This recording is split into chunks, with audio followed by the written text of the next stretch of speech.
You can go and share the screen if you're ready.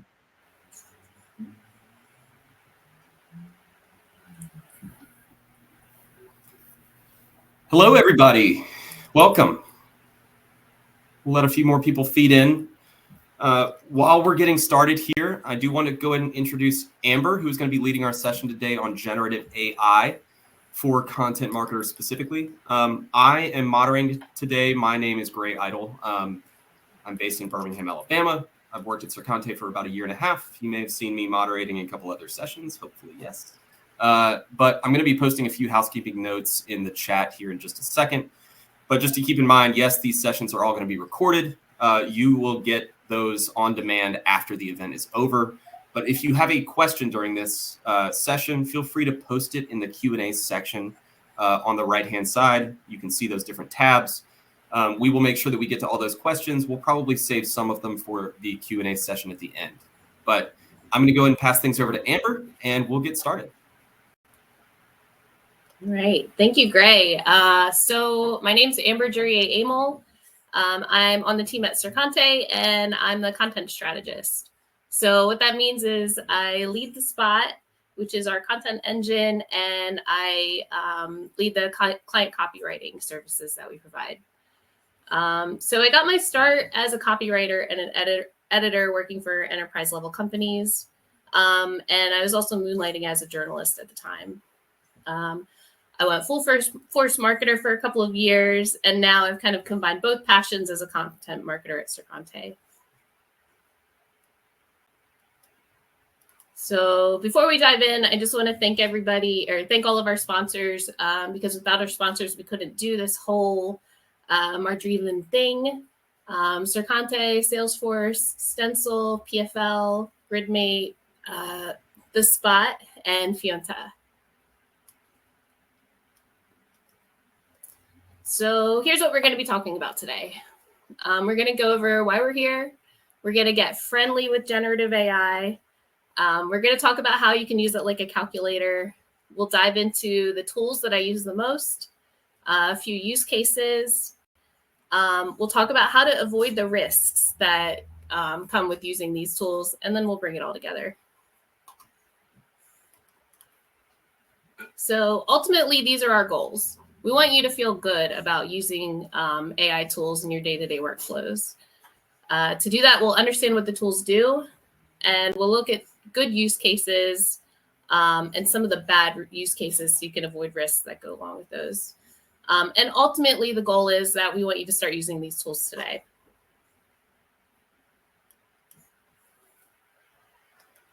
So the whole reason why we're here, what inspired me to create this session for everybody? I was replaced by AI. So my job from 2011, I realized that AI can now do that job. Back then, I was a brand quality assurance reviewer for an enterprise healthcare organization. The company had really strict branding guidelines that we had to follow. And I was kind of like the company's last line of defense before publishing content. And the company had, little nuances that every piece of content had to follow. Like they had preferred terminology, like using healthcare as 2 words. They had all of these sub-brands and products that had service marks. And we had to make sure that all of those products used the correct service marks. All URLs had to be bolded throughout all content. So then 10 years later, it all kind of came full circle. Grammarly figured it out. Grammarly for Business does this now. So Grammarly is a client of Circante's, and they have a product called Grammarly for Business. We helped to launch a campaign for them, and I realized that that tool, Grammarly for Business, does exactly what my old job was. The tool is programmable, that it can match any company style guide. So all those little nuances that I had to check for as a QA reviewer, Grammarly for Business does that. It also kind of takes it a step further. If you have average writers on the team, it helps them to follow those brand style guidelines. So let's back up a sec. Which generative AI? What are we talking about here? So there's a few other sessions at Marjorie that are kind of diving deeper into what the Salesforce tools can do with generative AI. But we're going to kind of zoom out a little bit and look at the big picture and how these tools fit into an overall content marketing strategy.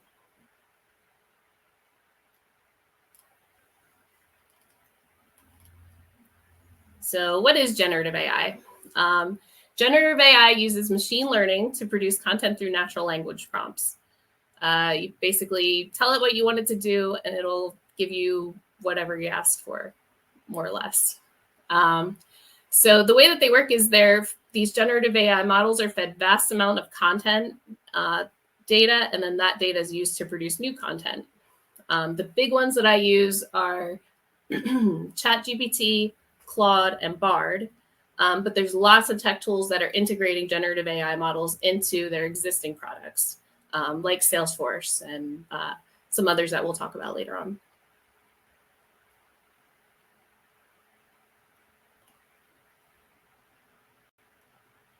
So how is generative AI integrated with Salesforce tools? This is not a new thing.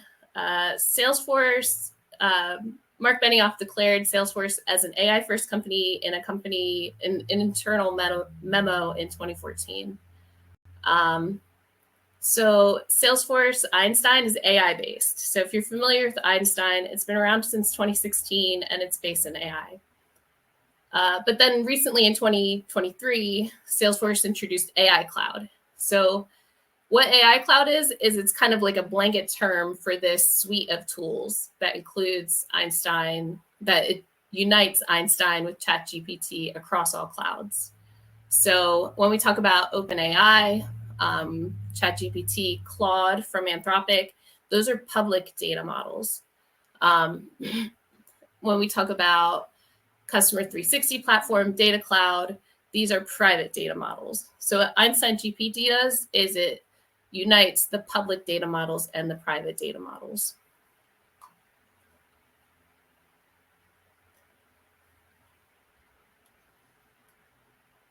So why are marketers kind of sketchy about using AI? If you're like me, maybe you're thinking it's taking jobs away from real people, maybe. Some people are afraid of them because the output isn't trustworthy, and there are copyright infringement complications, and also data privacy concerns. And these are all super valid points that people bring up. You can drop any other reasons you might be sketchy about it in the chat.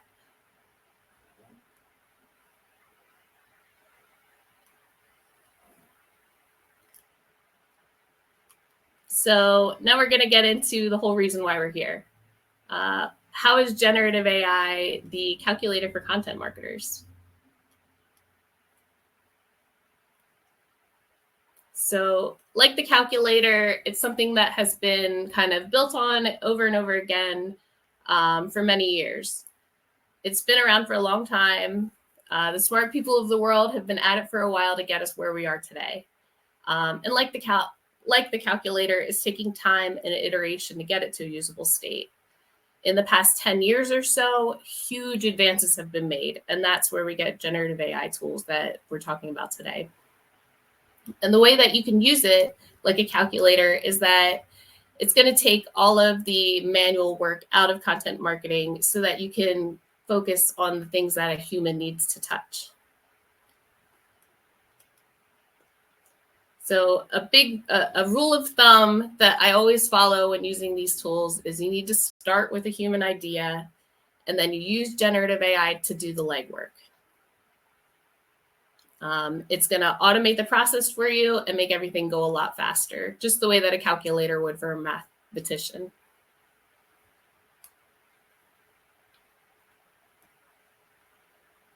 All right, I'm going to go through a couple of good use cases for generative AI.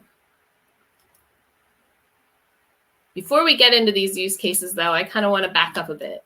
Before you start implementing this, there's some things that you have to do to make sure that you're doing it the right way. So first of all, you can go ahead and start playing around with these tools to get a feel for them.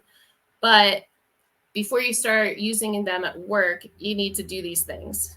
You need to lay out a strategy. define the tools that you're going to use and how you're going to use them. You also need to define who will use them and the types of projects and assets that you're going to use them for. You definitely have to document it.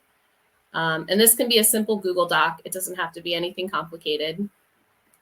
But then a really important step that you can't miss is you need to get input from your team.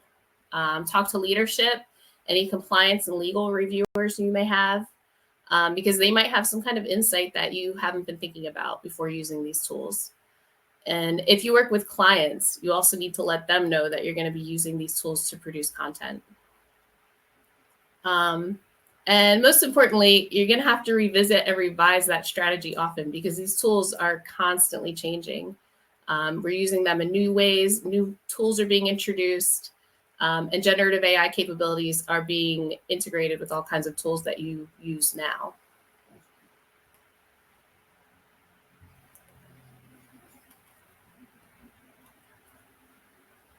So here's some of the ways that generative AI solves content marketing challenges. A lot of these are things that, Sir Content clients come to us with all the time. They need help with their content. And we're going to walk through some of the use cases that can solve these problems for you. So if you don't have enough resources on your team, you can use generative AI to do your research, create your outlines, and produce SEO elements to go with your content. If you're worried about quality issues with your content, generative AI can help you to create consistent quality. There's a lot of paid tools for these, but there's also some free tools that you can use to do this as well. Competition from similar creators. This is going to help you to focus on differentiation rather than content production. And if you have low engagement with your content, this is going to help you to pool the promotional assets, make sure that you're sending your messaging out into the world, and also add SEO elements to get people onto your site.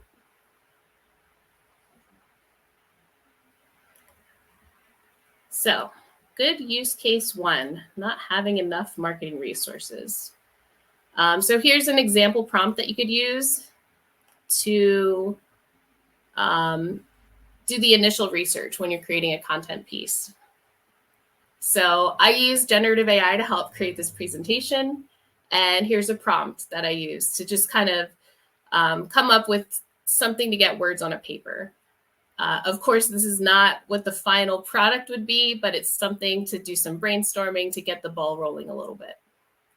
The prompt is, tell me why generative AI is helpful to content marketers on small teams. And it gave me this list. And I just kind of used this list as a basis to get things started.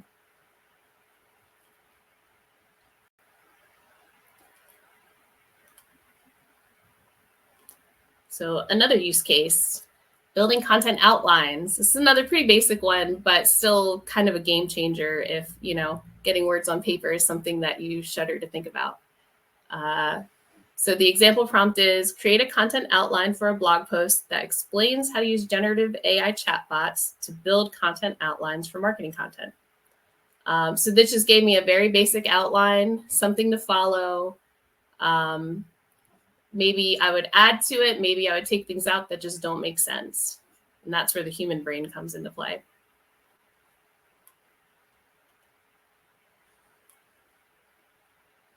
This one is another big one. So if you're a content marketer and you've ever joined a team where you have lots of content on your website, but nobody's ever added meta descriptions, nobody's ever thought through titles, anything like that, this can help you to kind of do an audit of your entire site and create new meta descriptions based on your keywords. And it's just going to automate that process and make it really easy. So there's two different ways you could do this. For this example, I used Google Bard. And Google Bard, the advantage of using that is that it can analyze web pages in real time. If you don't want to use Google Bard and you're just publishing something for the first time and you want to generate meta descriptions, you could use ChatGPT or Claude from Anthropic and just copy paste your content into it rather than using the web page URL. So something really important to remember here, though.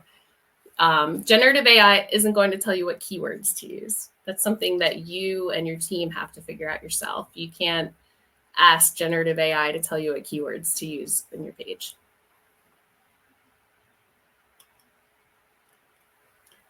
So, use case number 2, ensuring consistent quality of your content. So here's an example from Grammarly using Grammarly Go. You can have people on your team. I'll make sure that they use this. If you have somebody on your team who's, the wordsmith, the editor, they don't have time to look at every single piece of content that goes through the door. So if you get all of your team to use something like Grammarly and have them scan everything before it goes out, this can check for things like clarity and correctness. So while a lot of Google Doc editors, Microsoft Word editors, they're looking for correctness, they're not also looking for clarity. So that's kind of the advantage of using Grammarly Go for that.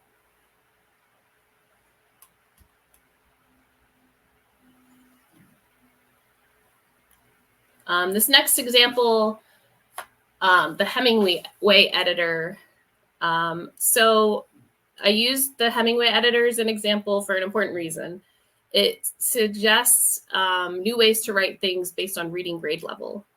And if you work in an industry where plain language is very important to you, where you have to write to a certain grade level. So in a past job life, I had a job where everything that we wrote had to be written at a 6th grade reading level so that it could be easily digested. So I spent hours and hours just rewriting sentences to get things down to that 6th grade reading level. So something like the Hemingway editor would have been a game changer. Just because instead of having to keep wordsmithing, checking the reading grade level, this kind of automates that whole process for you. And there's a free beta version available now, but there's also a paid version of it.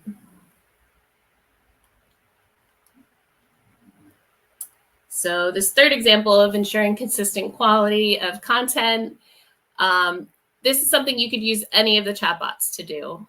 And I used kind of a goofy example, but you could it's more manual, but you can copy paste an entire piece of content. And let's say you want it to be more conversational. Maybe you have a writer on your team who writes things in a very academic kind of way.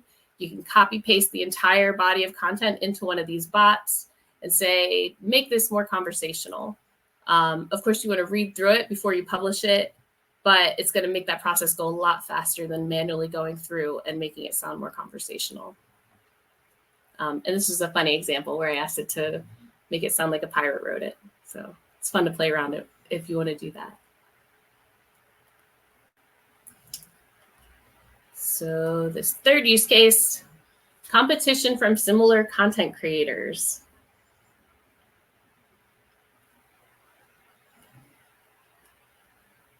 This is a game changer for a lot of people, I'm sure. You can use Google Bard since it can analyze pages in real time. You can ask Google Bard to tell you what SEO competitors there are for your niche, your company niche or keyword, and it'll just automatically pull up a list of companies. So as an example here, I put in Salesforce marketing consultant because that's what Circate does. And it gave me this list of our SEO competitors. So I can take this back to my team and we know to keep an eye on these particular companies. This is another big kicker for me. Optimizing content for SEO to rise above your competitors. This is another use case for Google Bard since it analyzes pages in real time. I use the prompt on the screen there, analyze the on-page optimization of, and then you insert your web page URL for the keyword, and then you insert your keyword with the goal of increasing the page's ranking. So you put that in, you put the web page URL in, and it's going to give you a list of exactly what you need to do to optimize that page for SEO. The one thing, though, to reiterate, it can tell you how to optimize your page for keywords, but you need a human to determine what keywords you're putting in there.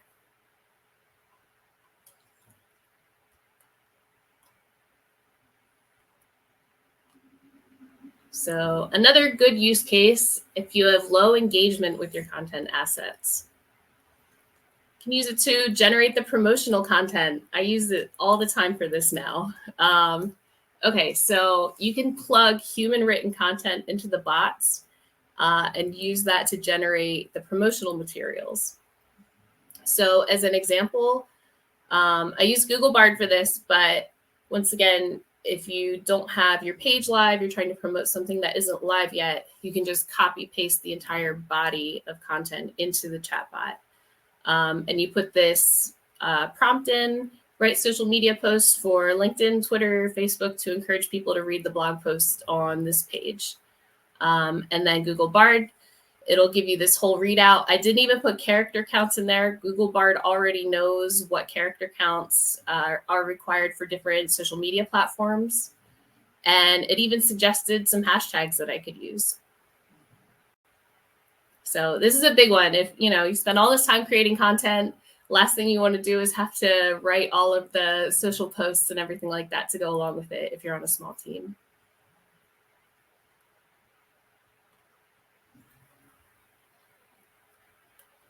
And this final use case, tweaking your content strategy inside the tools. And this is a Salesforce specific use case. If you're a Marketing Cloud engagement user, these features are available to you now. You can use it for journey optimization, content creation. The example here on the screen, it's a landing page where you can use a natural language prompt to say, hey, build me a landing page, and then write some copy for it. And that's something that's available now. And then I know that coming in, I believe, February 2024, we're going to be getting some similar functionality for account engagement. But right now, there are some generative AI features available for account engagement users, including scoring, key account identification, and insights.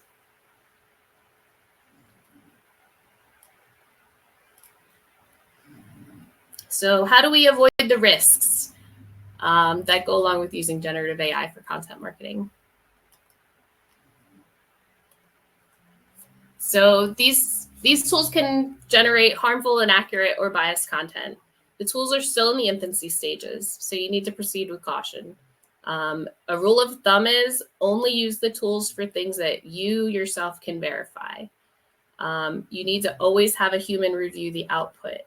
If you're asking the tools to do things that are outside of your expertise, then you're kind of towing that line of risk. And if this is something that could affect your company, it would be a good idea to add a blurb about the use of generative AI to your fine print, wherever that may be. So another thing that you need to keep in mind is these tools may be pulling copyrighted materials to generate answers.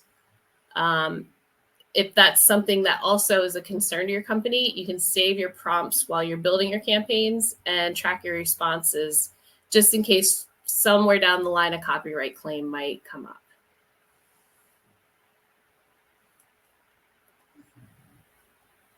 So here's a bad use case. Allowing generative AI to take the place of human expertise. This is something you should never do. So for this example, I asked generative AI to write a 12-month content calendar for my Salesforce consulting company that focuses on marketing automation and strategy. So while it gave me a content calendar, this isn't anything usable. The content calendar is not realistic and it's pretty generic. It includes strategic things like a content calendar should have, like community engagement, diversity of content types, and timeliness of monthly content themes. But the plan doesn't take into account the actual business or audience needs, as well as company resources available or messaging goals. It's also not thinking about things like market trends, competition, and long-term goals.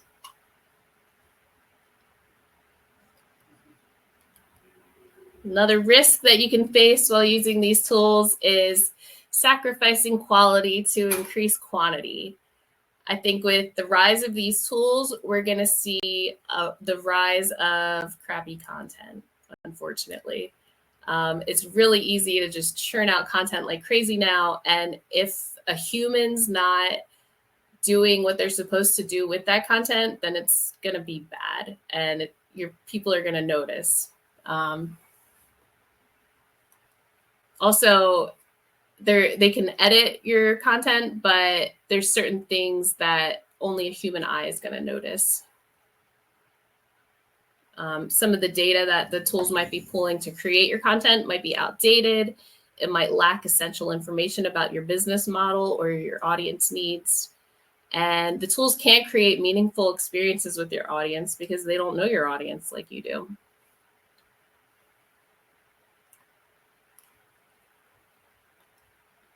So another bad use case, asking generative AI to create entire content drafts. I've seen a lot of these, especially on social media, a lot of people like long form LinkedIn posts, things like that. You're just going to sound robotic. There's no human element to it. There's no personal anecdotes, anything like that. So a fun story. I tried to do this for a campaign that we launched through Circonte over the summer. I was just kind of strapped for time. I asked generative AI to write all the copy for an email marketing campaign. I handed it off to a teammate, and the comment was, it sounded like a ShamWow commercial. And then I looked at it again, and I completely agreed with them, and I will never do that again. So I don't recommend that.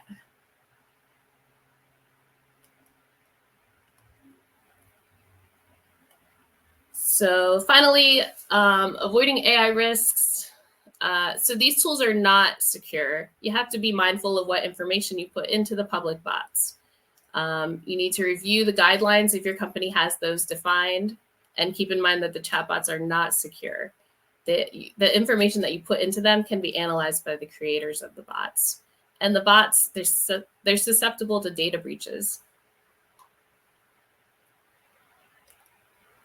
So, to pull it all together, when to use it to take shortcuts, but always start with a human idea. What tools should you use? The standalone models are super powerful, so get comfy with those. But also tap the functionalities into the tools that you already use. And when to avoid using it, never use it to replace human expertise. And chances are people can tell you're using it if you ask it to do everything for you. Amber, we've got one question here. Yes. Amanda asked, is there a different level of Google Bard that is needed to do the generative promotional content, the one that you had in the example? Because she said, I just tried it and it's telling me it can't help. Oh, maybe I used all free tools for these examples. So if it's not working, it might be, Are you using it to use a live website? I know that it can't analyze things like video. I tried to do that and it doesn't work. But Google Bard should be able to analyze a live web page. Maybe you have to be logged in. But yeah, I'm not using any kind of paid versions for these. I think that's our last question at the moment, unless anybody else has anything.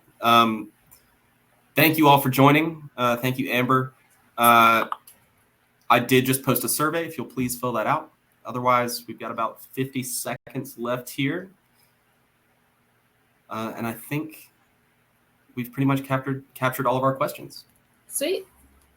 Thank you, guys. Thank you all. Yeah. Enjoy the rest of our day.